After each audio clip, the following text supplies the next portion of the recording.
주님께서 여러분과 함께 또한 사제의 영과 함께 요한이 전한 거룩한 복음입니다. 주님 영광 받으소서. 그때 예수님께서 바리사이들에게 이르셨다. 나는 간다. 너희가 나를 찾겠지만 너희는 자기 죄 속에서 죽을 것이다. 내가 가는 곳에 너희는 올 수 없다. 그러자 유다인들이 내가 가는 곳에 올 수 없다 하니 자살하겠다는 말인가 하였다. 예수님께서 그들에게 말씀하셨다. 너희는 아래에서 왔고 나는 위에서 왔다. 너희는 이 세상에 속하지만 나는 이 세상에 속하지 않는다. 그래서 너희는 자기 죄 속에서 죽을 것이라고 내가 말하였다. 정녕 내가 나임을 믿지 않으면 너희는 자기 죄 속에서 죽을 것이다. 그러자 그들이 예수님께 당신이 누구요? 하고 물었다. 예수님께서 그들에게 이르셨다. 처음부터 내가 너희에게 말해오지 않았느냐? 나는 너희에 관하여 이야기할 것도 심판할 것도 많다. 그러나 나를 보내신 분께서는 참되시기에 나는 그분에게서 들은 것을 이 세상에 이야기할 따름이다. 그들은 예수님께서 아버지를 가리켜 말씀하신 줄을 깨닫지 못하였다. 그래서 예수님께서 다시 그들에게 이르셨다. 너희는 사람의 아들을 들어 올린 뒤에야 내가 나임을 깨달을 뿐만 아니라 내가 스스로는 아무것도 하지 않고 아버지께서 가르쳐 주신 대로만 말한다는 것을 깨달을 것이다. 나를 보내신 분께서는 나와 함께 계시고 나를 혼자 버려두지 않으신다. 그러나 언제나 그분 마음에 드는 일을 하기 때문이다. 내가 언제나 그분 마음에 드는 일을 하기 때문이다. 예수님께서 이렇게 말씀하시자 많은 사람이 그분을 믿었다. 주님의 말씀입니다. 그리스도님 참여합니다.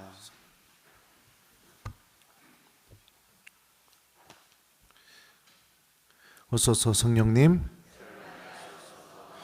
너희는 사람의 아들을 들어올린 뒤에야 내가 나임을 깨달을 것이다. 안녕하세요. 예, 오늘은 아주 힘든 날이에요. 신학교 수업 3시 반까지 하고 그러고 왔어요. 이번 주 토요일 날 저희 어머니 다녀가셨는데 무심코 보니까 엄마가 생각보다 많이 늙었더라고요. 예. 평상시에는 보이지 않았는데 신부님 갈게요 이러고선 나가시는데 엄마 잘 가요 하고선 얼굴을 보니까 생각보다 많이 늙으셨다. 그 생각이 드는 거예요. 또 마음이 아픈 거예요. 엄마가 늙었다고 느껴지니까 쭈글쭈글한 그 주름살, 옛날에는 탱탱하고 이쁜 아가씨였을 텐데 그냥 그 얼굴을 보면서 지금까지 저랑 동생 먹여 살리려고 고생하셨구나 그런 생각이 이렇게 들었습니다. 다리도 보니까 좀 휘어졌더라고요.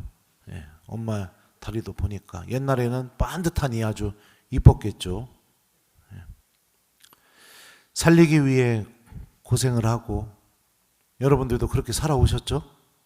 아니요?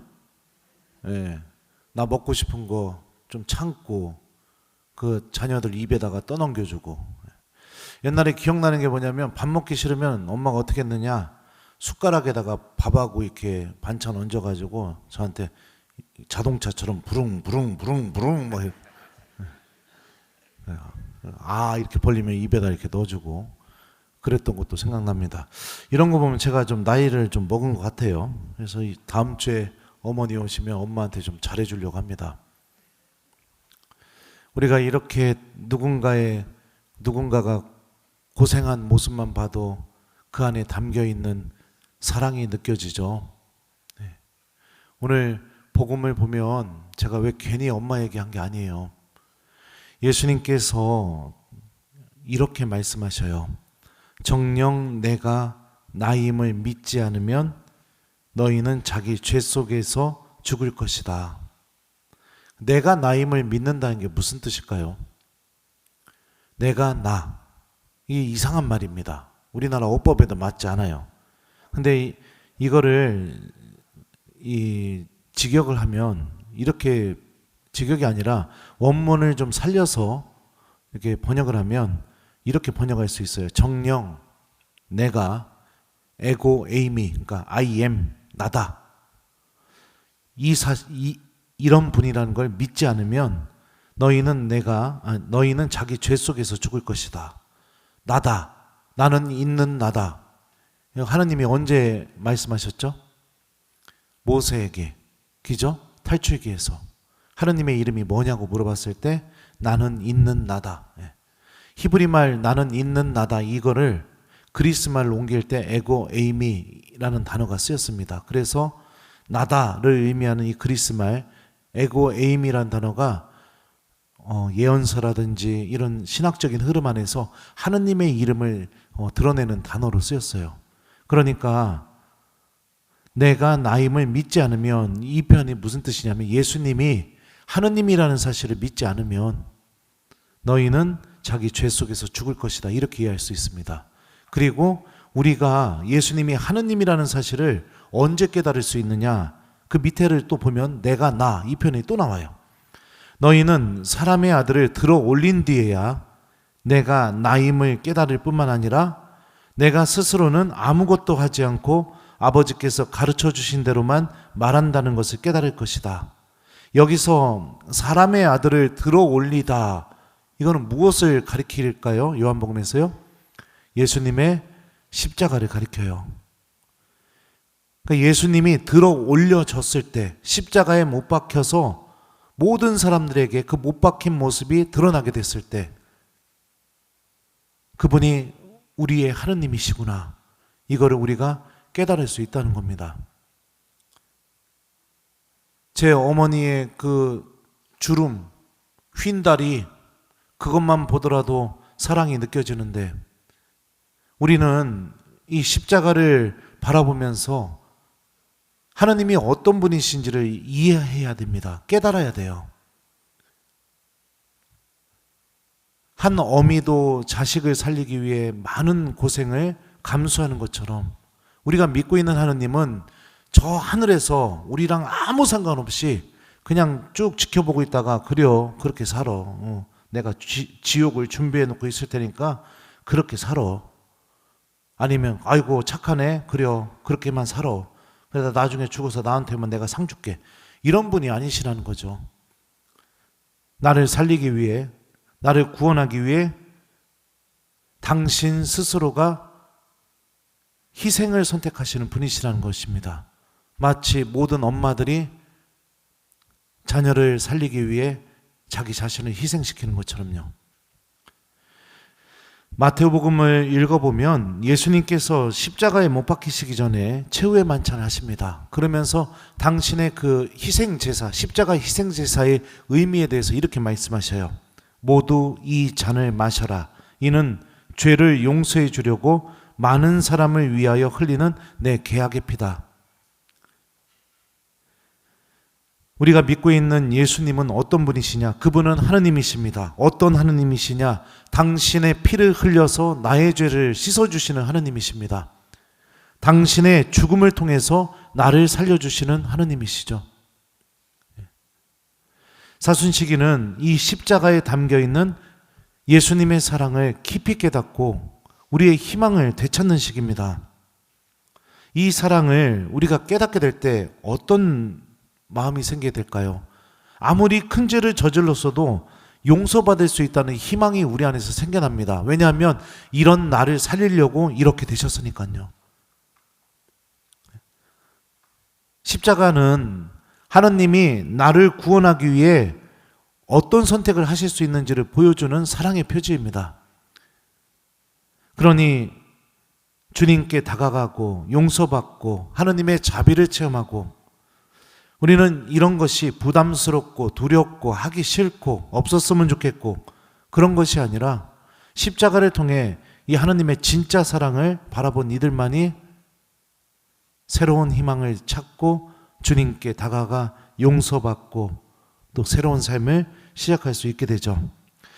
일독서를 보면 오늘 복음에서 이야기하는 이 십자가 사건의 예형, 미리 보는 예고편이 나옵니다. 사람들은 하나님께 대들기 시작했고요. 그래서 하나님께서 불뱀을 보내셨죠. 물려서 죽게 되었을 때 어떻게 합니까? 구리뱀을 만들어서 모세에게 보여주라고 합니다. 그리고 이런 일이 벌어지게 됩니다. 그리하여 모세는 구리뱀을 만들어 그것을 기둥에 달아놓았다. 뱀이 물렸을 때 그 사람이 구리뱀을 쳐다보면 살아났다. 뱀에 물려서 죽을 운명이 되었지만 나무에 걸려있는 구리뱀을 본 사람들은 어떻게 됐어요? 죽을 운명에서 생명으로 건너가게 되죠. 하나님은 심판하시는 분이시기도 하지만 우리를 구원하시고 살리시는 분이시라는 게 일독서를 통해서 드러나게 됩니다. 하루에 몇 번이나 여러분 몸에 십자가가 그어집니까? 성호경영. 어떤 사람은 한 번 그어지기도 하고, 어떤 사람은 한 10번이 그어지기도 하고, 어떤 사람은 한 번도 그어지지도 않을지도 모르겠습니다. 한 번 성호경 그을 때마다 이 십자가에 담겨있는 예수님의 사랑을 생각해 봤으면 좋겠습니다. 내 죄를 씻기 위해 당신을 희생시키는 사랑, 나를 살리기 위해 당신은 자신을 희생시키는 사랑, 모든 것을 다 내놓아서라도 나를 구원하기 위한 이 사랑, 그 사랑이 이 십자가 안에 담겨 있어요. 오늘도 주님은 이 십자고상을 통해 우리에게 말씀하십니다. 나는 너를 살리기 위해 이렇게까지 할 수 있다. 십자가를 바라볼 때마다, 또 내 몸에 십자성호가 그어질 때마다 여러분들 하느님의 사랑을 우리가 기억했으면 좋겠습니다.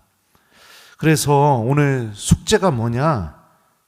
오늘 자기 전에 십자성호 한번 그으면서 하느님이 나를 용서하기를 원하신다. 하느님께서 나를 사랑하신다. 하느님께서 나를 구원하기를 원하신다. 이렇게 좀 스스로에게 말해봤으면 좋겠어요. 스스로에게. 내 몸에 십자가 그어지면서요. 얼마나 여러분들 우린 행복합니까? 다른 예수님을 믿는 다른 종교는 이 십자가, 몸에 그어지는 십자가를 내버렸어요. 근데 우리는 어떻게 해요? 내 몸에 십자가가 그어지고 있죠. 그죠? 네. 이게 얼마나 우리에게 행복하고 자랑스럽고 감사한 일입니까? 네. 저는 제 엄마 아빠가 천주교 신자인 게 하느님께 너무너무 감사드립니다. 여러분 한 사람 한 사람에게 몸에 십자가가 그어질 때마다 하느님은 이 십자가에 매달려 계신 예수님의 사랑을 우리에게 보여주고 싶어 하십니다. 오늘 하루는, 오늘 주무시기 전에는 내가 잠자기 전에 마지막으로 내 몸에 정성껏 십자가를 그으면서 나를 살리기 위한 이 하느님의 사랑을 한 5초만이라도 아니면 10초만이라도 곰곰이 한번 생각하는 그런 저녁을 보내봤으면 좋겠어요. 오늘 낮이라면 내가 막 십자성호 그을 때마다 크게 외치라고 막 할 텐데 밤이라 주무셔야 되니까 해보셨으면 좋겠어요. 내 몸에 십자가가 그어진다는 것은 하나님의 사랑의 주인공이 바로 내 자신이라는 것을 의미합니다. 그래서 오늘 숙제 잘 하기 바라요. 십자성호 마지막으로 오늘 잠자기 전에 꼭 십자성호 긋고 하나님이 나를 사랑하신다, 나를 용서하길 원하신다, 나를 구원하길 원하신다, 이렇게 좀 기억하면서 십자가 안에 담겨있는 하나님의 진짜 사랑, 그래서 그분이 어떤 분이신지를 우리가 깊이 깨닫는 그런 오늘 저녁이 되었으면 좋겠습니다. 너희는 사람의 아들을 들어 올린 뒤에야 내가 나임을 깨달을 것이다. 아멘.